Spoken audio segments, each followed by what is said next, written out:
예, 하나님의 말씀 창세기 34장 8절부터 17절 말씀까지입니다. 예, 하나님의 말씀 창세기 34장 8절부터 17절 말씀까지 제가 봉독을 해드리겠습니다.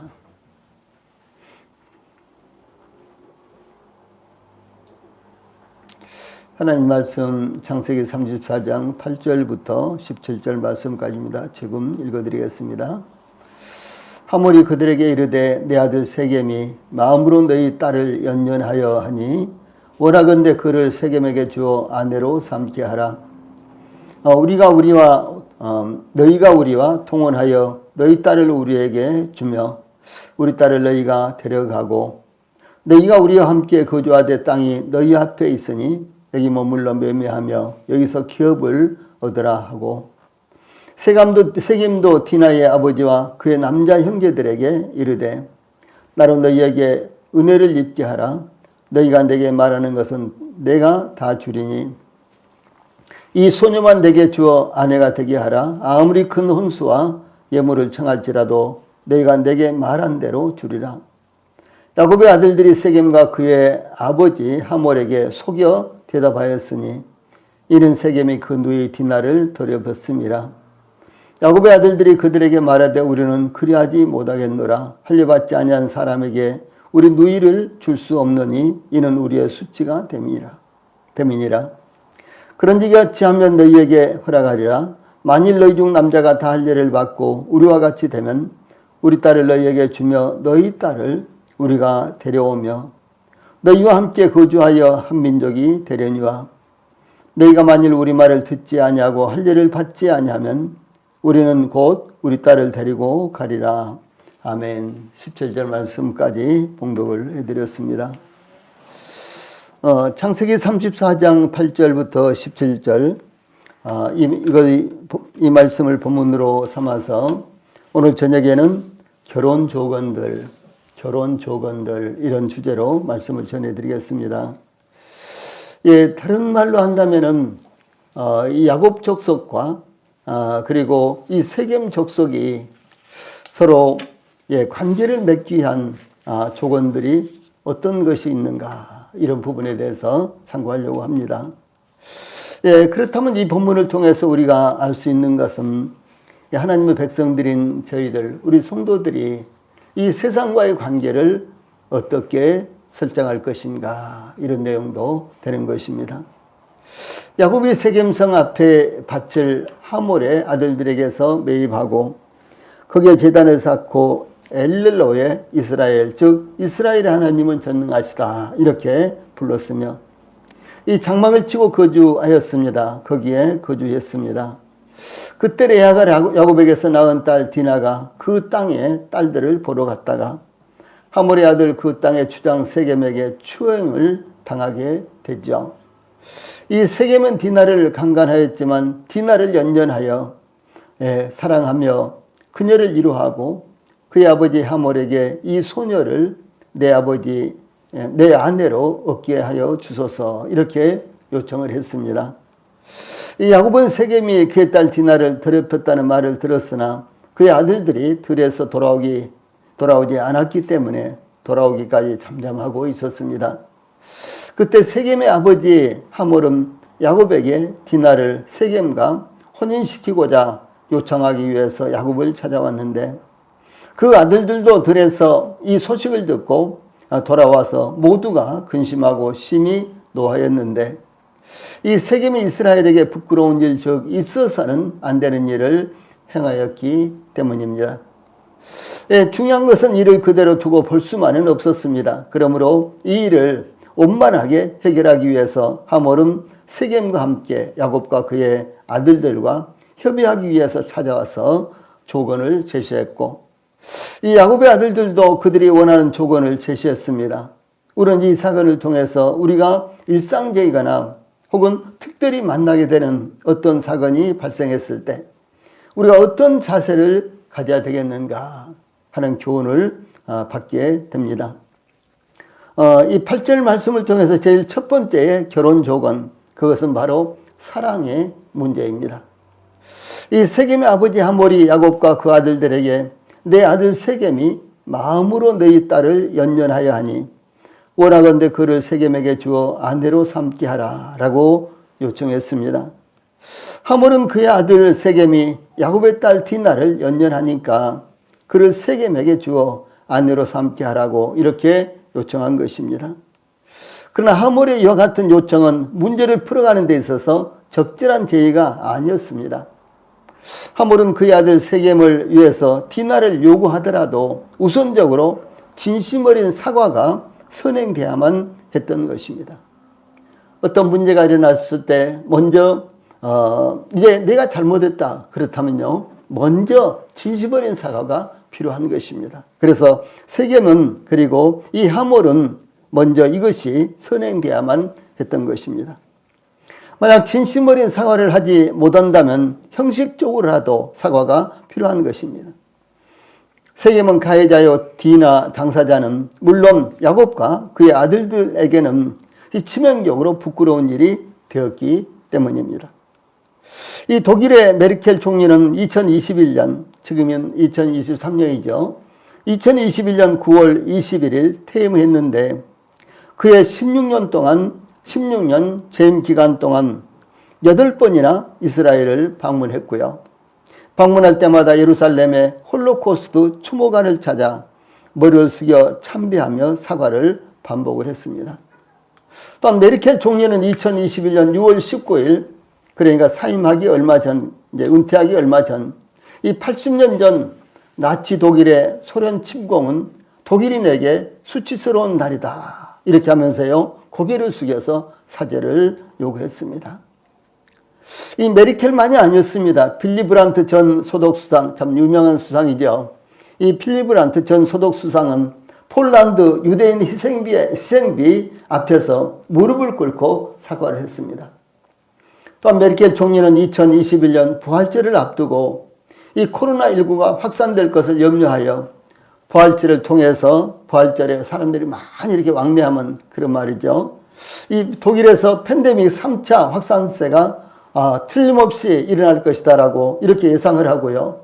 그 확산세를 꺾기 위해서 모든 기업, 상점, 슈퍼마켓, 학교, 아동 보호시설, 교회 등이 문을 닫고 모두가 집에서 머물러야 한다라고 완전 봉쇄에 들어가기로 조치를 취했는데 이 완전 봉쇄 조치를 취한 것이 잘못되었다고 시인을 하고 그것은 전적으로 내 잘못이라는 대국민 사과를 발표했습니다.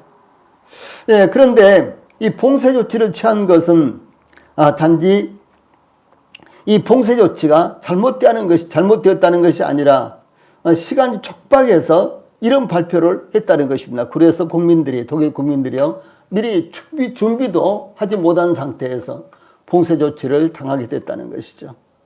예, 그러자 독일 국민들이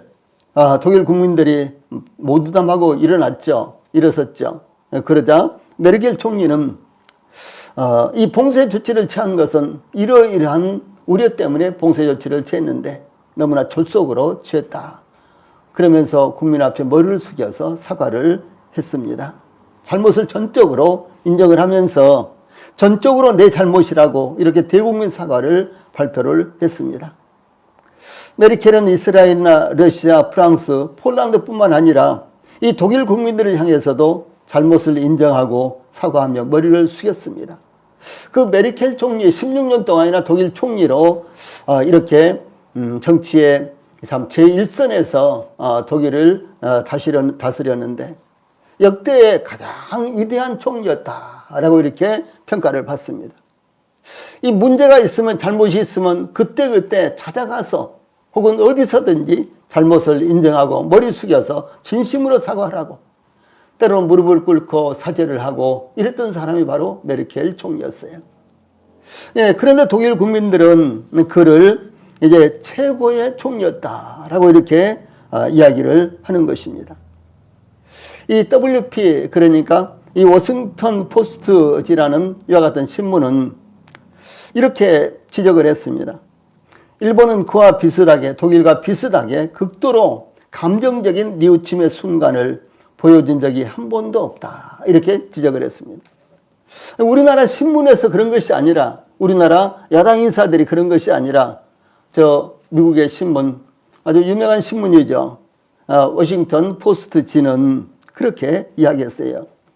일본은 감동적인 뉘우침의 순간을 한 번도 나타낸 적이 없다. 이렇게 이야기를 했습니다.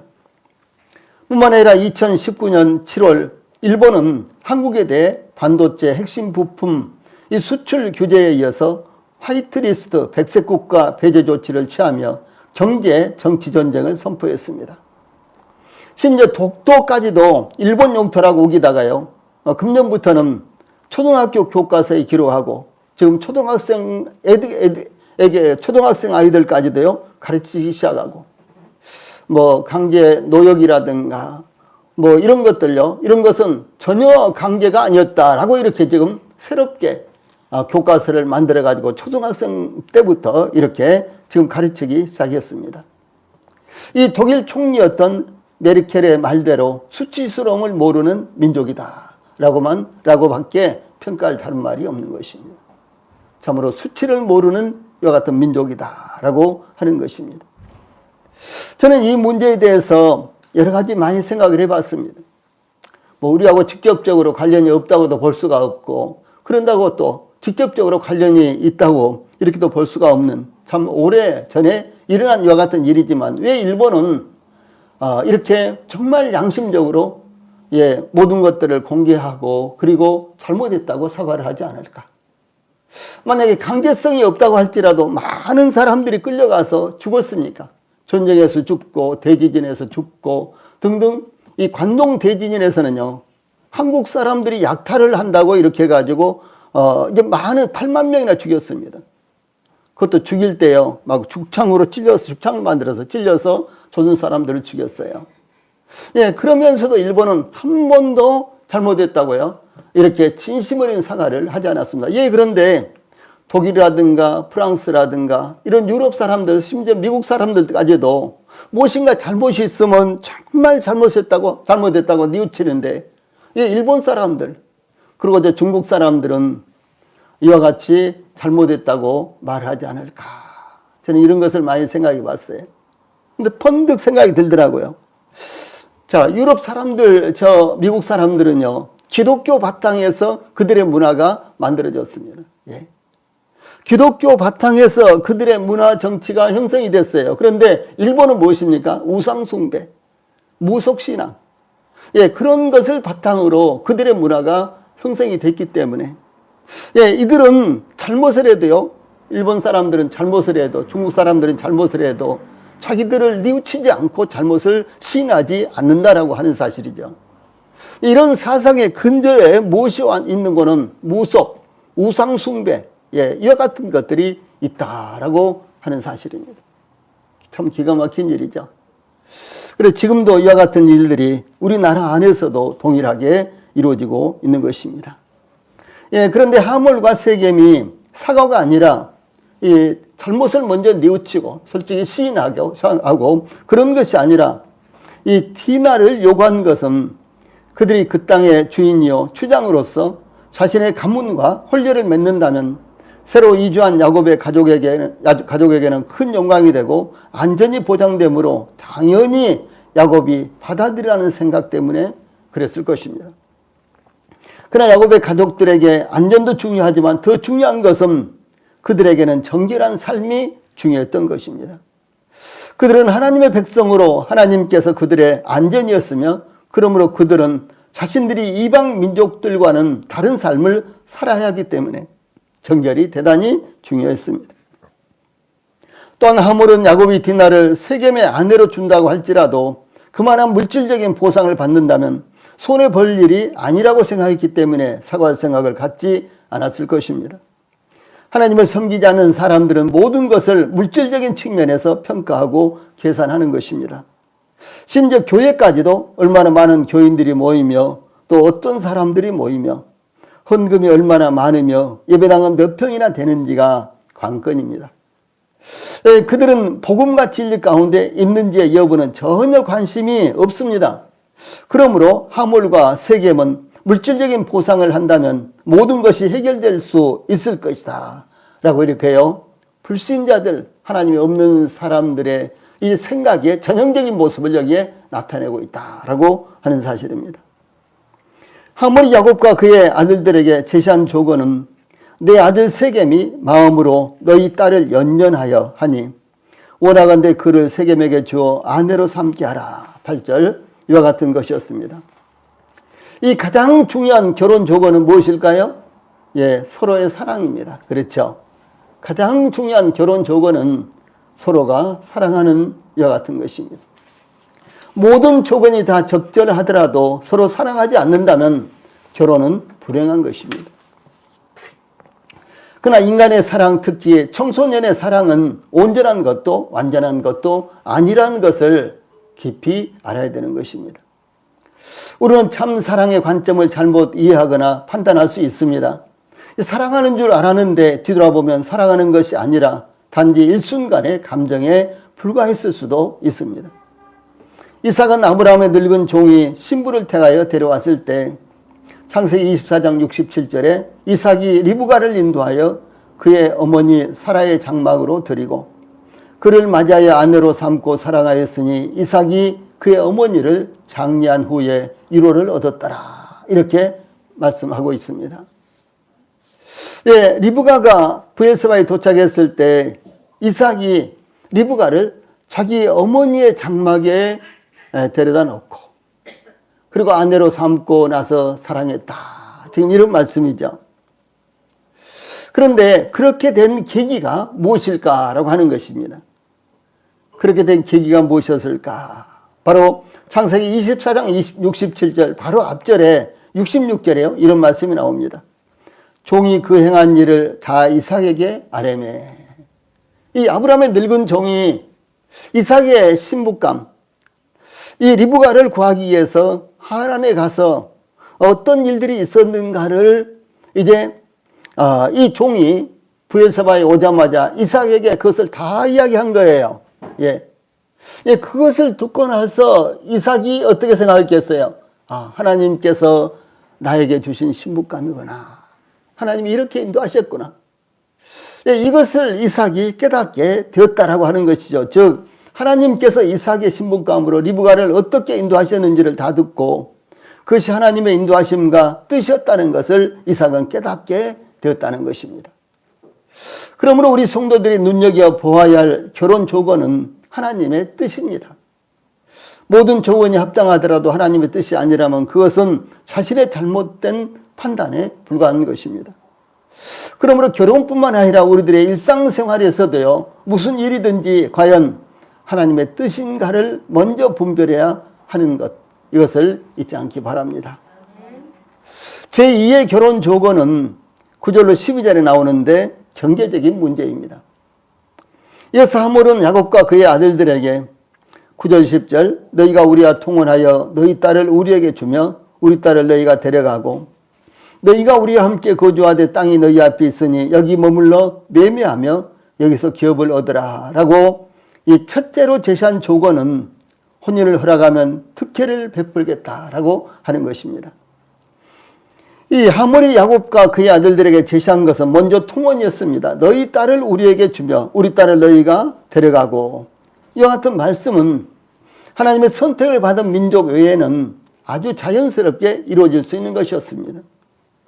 그러나 이스라엘로서는 함의 후손으로 히위 족속 혹은 호리 족속이라고 하는 이 세겜 족속들, 이 세겜족과 혼인 관계를 맺는다는 것은 하나님의 뜻이 아니었던 것이 분명합니다. 왜냐하면 이 창세기 24장 3절로 4절을 보면 아브라함은 이삭을 결혼시키기 위해 그의 늙은 종을 하란에 보내면서 너는 내가 거주하는 이 지방 가나안 족속의 딸 중에서 내 아들을 위하여 아내를 택하지 말고 내 고향 내 족속에게로 가서 내 아들 이삭을 위하여 아내를 택하라 이렇게 지시했거든요. 예.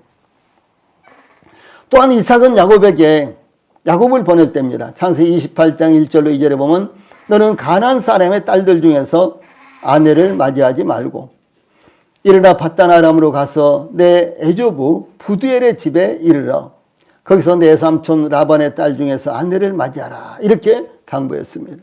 야곱도 그렇게 하고 이삭도 그렇게 했던 거예요. 예.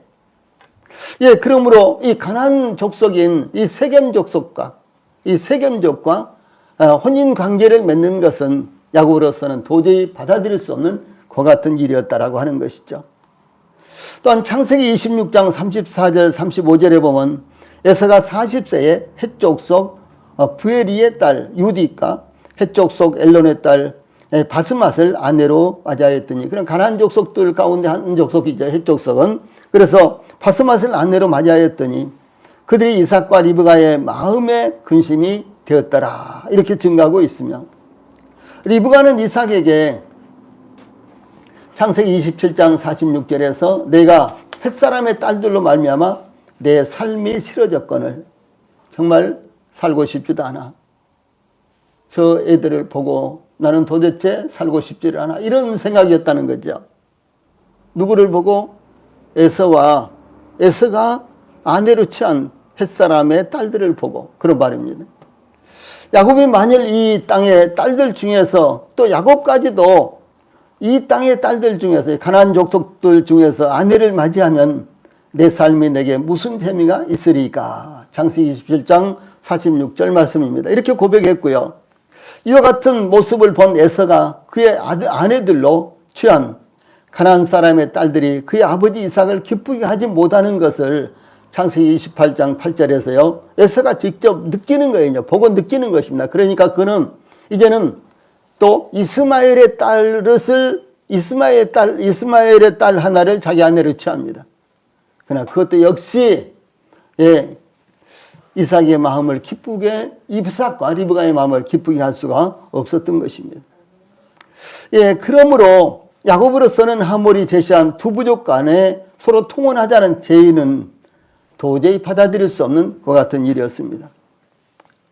둘째로 하몰이 야곱에게 제시한 조건은 10절, 너희가 우리와 함께 거주하되 땅이 너희 앞에 있으니 여기 머물러 매매하며 여기서 기업을 얻으라. 이렇게 세겜 땅에 안주할 수 있는 정착권과 자유스럽게 경제활동을 할 수 있는 권한을 주겠다고 제의한 것입니다. 하몰이 제시한 조건은 야곱이 가나안 땅에 정착하는데 대단히 요긴하고 유리한 조건이었습니다. 그러나 하나님은 아브라함과 이삭에게 창세기 12장 7절, 또 13장 15절, 17장 8절, 26장 3절 등에서요, 내가 이 땅을 내 자손에게 주리라, 이렇게 이미 하나님께서 아브라함에게 약속을 하셨거든요. 그렇게 선언하셨습니다. 야곱은 아브라함과 이삭을 통해서 하나님의 약속을 받은 약속의 후손일 뿐만 아니라 베델에서 나타나신 하나님께서 야곱에게 친히 창세기 28장 13절 14절에 나는 여호와니 너의 조부 아브라함의 하나님이요 이삭의 하나님이라.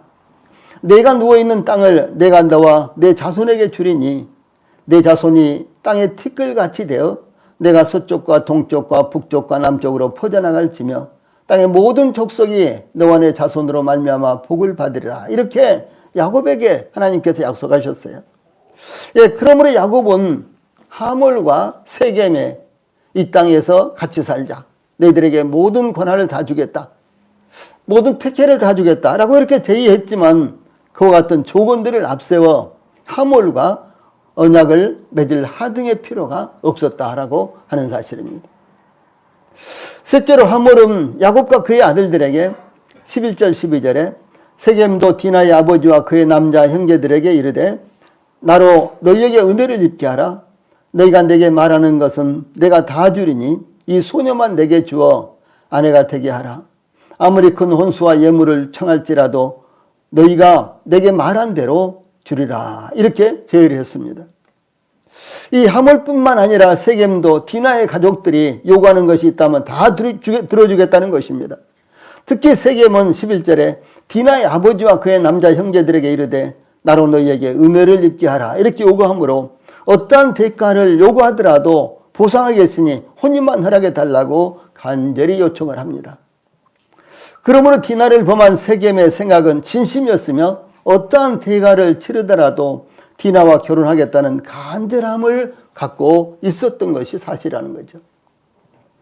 그러므로 모든 것을 다 허락하더라도 디나와 결혼만 할 수 있다면 은혜를 입는 것이라고 세겜은 생각한 것입니다. 그러니까 세겜의 이 제의는 세겜의 마음 가운데서 세겜의 마음 가운데서 만약에 디나하고 결혼만 할 수 있다면 모든 것을 다 베풀겠습니다라고, 또 모든 조건을 다 내가 충족하겠습니다라고 이렇게 제의했다는 것이죠. 그래서 이 세겜의 이 말은 진실한 말이었습니다. 이 세겜이 디나의 가족들에게 요청한 아무리 큰 혼수와 예물을 청하더라도 너희가 내게 말한 대로 주리라 라는 혼수와 예물은 딸을 데려가는 대가로 신랑 측에서 신부 측 집안에게 지불하도록 하는 결혼 지참금과 같은 것이었습니다. 출애굽기 22장 16절, 사무엘상 18장 25절 등등의 이와 같은 내용이 나옵니다. 이 고대에는 결혼 지참금을 얼마나 지불할 수 있느냐로 신랑 측의 역량을 판단을 했습니다. 과거에는 예쁜 여자였는데, 그러니까 과거에는 예쁜 여자가 남자들의 결혼 대상 1호였답니다. 그래서 오늘날은 부잣집 딸, 경제력이 있는 여자나 남자라면 결혼 상대 1순위가 된다고 하죠. 예, 그러므로 하몰이 야곱에게 제시한 결혼 조건은 믿음을 떠나서는 흠잡을 데가 없는 좋은 조건이었습니다. 그러나 우리 성도들은 세상의 관점에서 세상이나 어떤 일을 판단하지 않아야 한다는 것을 여기서 교훈을 받을 수 있는 것입니다. 우리는 하나님의 관점, 즉 영적인 측면에서 세상과 모든 것을 보아야 하는 것입니다. 모든 것을 다 가졌고 갖추었어도 하나님을 믿는 믿음이 결여되었다면 아무것도 가지지 않은 것과 같은 것입니다. 신앙인들이 불신자와 결혼함으로 결국은 신앙까지도 버리고 벌거숭이가 된 사례들을 수없이 저는 보아왔습니다. 많은 것을 가졌다고 할지라도 그것이 가진 것이 아니라는 것은 성경의 증거인 것입니다. 그러나 오직 하나님을 믿는 믿음을 가졌다면 그것은 모든 것을 다 가진 것입니다. 그러므로 우리 성도들도 영적인 관점, 즉 하나님의 관점에서 세상과 모든 일을 볼 수 있게 되기를 바랍니다. 제3 결혼 조건은 종교적인 문제입니다. 13절로 17절에 나타납니다. 하몰의 요청과 세겜의 구걸하다시피 애걸하는 결혼 요구에 대해서 야곱의 아들들에게도 참으로 필요로 하는 조건이었는데, 야곱의 아들들은 다른 생각을 품고 있었다라고 하는 사실이 여기 나타납니다. 그러므로 13절 전반부에 보면 야곱의 아들들이 세겜과 그의 아버지 하몰에게 속임수로 대답하였으니 이렇게 말씀하고 있죠. 이 하몰과 세겜의 강력한 요청에 대해 야곱의 아들들은 그들을 속여 대답했다는 것입니다. 즉 거짓말로 조건을 제시했다라고 하는 것입니다. 야곱의 아들들은 생과 사를 몰고 올 수 있는 사안이었는데 거짓으로 조건을 제시한 것은 다음에 올 수 있는 더 큰 문제를 예상하지 못한 아주 악의적인 이와 같은 대답이었습니다. 그러면 야곱의 아들들이 하몰과 세겜이 제시한 조건을 받아들이지 않고 할례를 요구한 것은 편안하고 안정된 생활을 보장해주는 타협의 길을 선택하지 않고 어려움이 예상되는 믿음의 길을 선택한 것일까요? 이 본문에서 밝히듯이 야곱의 아들들이 하몰과 세겜에게 할례를 요구한 것은 그들의 믿음 때문이 아니라 그들을 속이기 위한 방편으로 삼았다라고 하는 문제가 된다는 것이죠.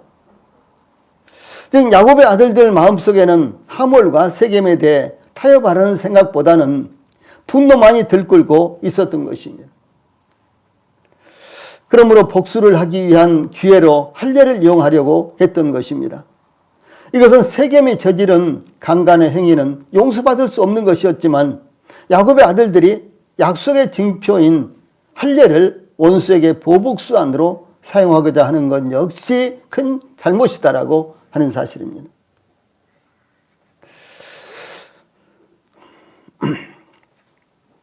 우리 교회는 그런 일이 없으면 일반 교회에서는 직분을 주는 대가로 금품을 요구한다든가 헌금을 요구한다든가 심지어 충성을 요구한다든가 이런 일들이 얼마나 비일비재하게 자연스럽게 일어나고 있습니다. 그리고 그것을 당연시하고 있는 거예요. 이와 같은 것들은 소위 신앙을 조건으로 해요. 신앙을 볼모로 악을 행하는 이와 같은 아주 나쁜 이와 같은 일입니다. 잘못된 것입니다. 야곱의 아들들이 하몰과 세겜에게 거짓말로 조건을 지시한 것은 이 속임수와 이 간사성이 이 농후한 야곱이 아들들을 통해서 되돌려 받고 있는 것을 나타낸 것입니다. 우리는 앞으로도 여러 번 이런 내용을 살펴볼 수 있을 것입니다. 야곱은 아주 속임수에 능한 사람이었습니다. 아주 약삭 빠르다고 볼 수가 있죠.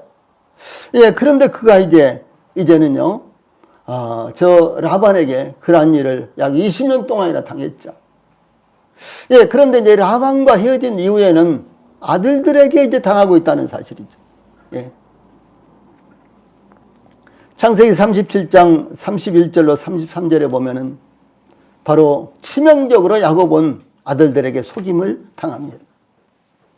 이 하몰과 세겜이 제시한 조건에 대해서 야곱의 아들들이 속임수로 응대한 것은 13절 후반절에 세겜이 그 누이 디나를 더럽혔음이라 이렇게 기록되어 있습니다. 고대 근동에서는 아내가 수치를 당한 것보다도 누이가 수치를 당한 것을 더 심각한 문제로 받아들였다고 합니다.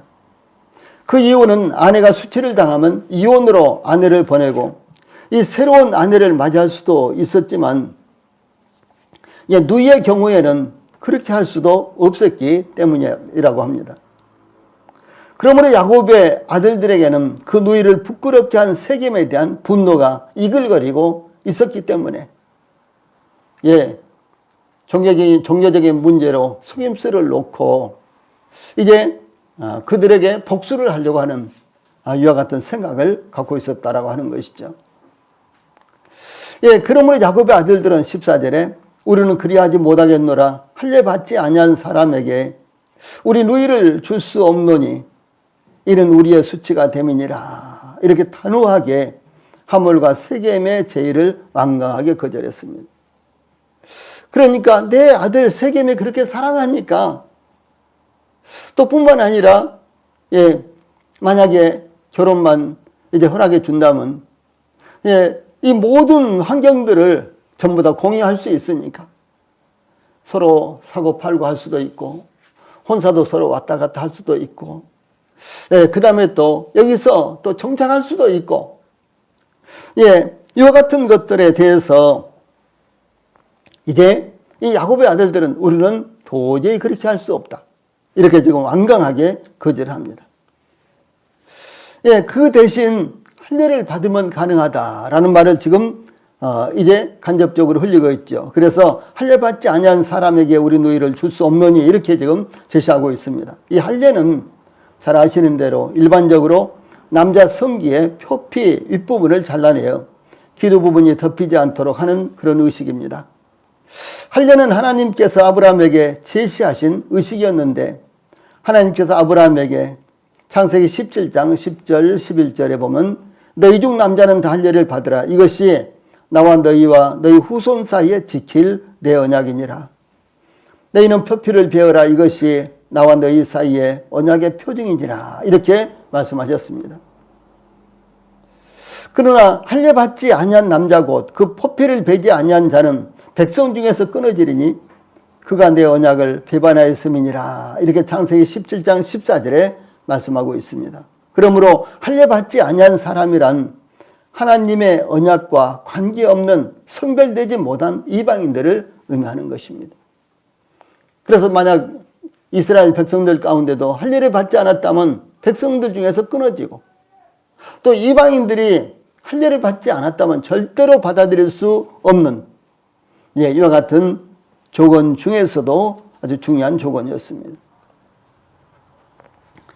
그러므로 야곱의 아들들은 하몰과 세겜을 향해서 이제 15절부터 17절까지 그런즉 이같이 하면 너희에게 허락하리라. 만일 너희 중 남자가 다 할례를 받고 우리같이 되면 우리 딸을 너희에게 주며 너희 딸을 우리가 데려오며 너희와 함께 거주하여 한 민족이 되려니와 너희가 만일 우리 말을 듣지 아니하고 할례를 받지 아니하면 우리는 곧 우리 딸을 데리고 가리라 라고 세겜 족속 모두가 할례를 받는다면 서로 혼인 관계를 갖겠다고 조건을 제시한 것입니다. 특히 야곱의 아들들은 너희와 함께 거주하여 한 민족이 되리라 16절에 이런 말을 하는데 이 할례로 인한 언약 관계의 보편적인 성격을 제시하므로 하몰과 세겜이 안심하고 받아들일 수 있도록 믿음을 주었고요. 우리는 이런 생각을 갖고 있으니까 할례를 받으면 가능하다라고 이렇게 안심을 하게 하고요. 또 믿음을 주고 만약 할례를 받는 것을 거절한다면 17절에 우리는 곧 우리 딸을 데리고 가리라 라고 아주 단호하게 조건을 받아들일 것을 강력하게 제시했습니다. 율법에 의하면 할례의 언약은 본토인이나 이방인이나 모든 사람들에게 동일하게 적용되었습니다. 그러나 이방인이 언약 백성이 되기를 원할 때에는 여호와의 신앙을 고백하고 할례 의식을 행함으로 영적 이스라엘적 아브라함의 후손이 될 수가 있었습니다. 먼저 여호와에 대한 신앙을 고백하고 그 다음에 할례를 받아들이면이 되는 거예요. 예, 여호와의 신앙이 전혀 없는 사람에게 할례를 베풀면 어떻게 되겠어요? 예, 그것은 겉으로는 이스라엘 백성들처럼 보이지만 실상은 전혀 그렇지 않는 거죠. 마찬가지로 구원도 받지 않은 사람에게 세례를 베풀고 침례를 베푼다면 무엇이 되겠습니까? 아무 의미도 없는 것이죠. 예. 구원을 받지 못한 사람에게 세례를 베풀거나 침례를 베푼다면 그것은 아무런 의미가 없는 것입니다. 예. 똑같은 거예요. 지금 이제 그런 상황이 여기서 벌어지고 있는 것입니다. 그래서 이제 야곱의 아들들은 할례의 진정한 의미를 제시하지 않고 다만 육적 할례만을 제시하므로 거룩한 언약의 증표를 하나의 의식으로만 여겼던 것을 볼 수가 있는 것입니다. 야곱의 아들들이 하몰과 세겜을 속이기 위해서 거짓말로 대답했는데 이 거짓말의 기원은 마귀죠. 마귀. 거짓말은 언제나 정죄의 대상입니다. 그러므로 주 예수님께서 마귀를 거짓말쟁이요 거짓의 아비라고 요한복음 8장 44절에 말씀하죠. 이 마귀의 역사는 거짓말을 통해서 자주 나타나는데 거룩하신 하나님은 절대 거짓말을 하지 아니하십니다. 히브리서 6장 18절 말씀입니다. 또 거짓말을 정죄하십니다. 사도행전 5장 4절 등등에 나타납니다. 예, 그러므로 율법에서도 거짓말을 엄히 금하고 있고요. 10계명 가운데 한 계명에 이런 말씀이 포함이 되죠. 거짓 증거하지 말라 그랬죠. 예. 또 사도 바울은 에베소 4장 25절에서 그런즉 거짓을 버리고 각각 그 이웃으로 더불어 참된 것을 말하라. 또 골로새 3장 9절에서는 너희가 서로 거짓말을 말라. 야고보서는 진리를 거스려 거짓하지 말라라고 가르치고 있습니다. 이 신약 성경에서도 반복해서 거짓말에 대해서 정죄하고 거짓말에 대해서 경계하고 거짓말에 대한 교훈을 계속해서 가르치고 있는 것입니다. 그러므로 혹시 부득이한 경우가 있더라도 거짓말을 하는 것은 합당하지 않다라고 하는 사실입니다. 부풀리거나 축소해서 말하는 것도 항상 조심을 해야 하는 것입니다.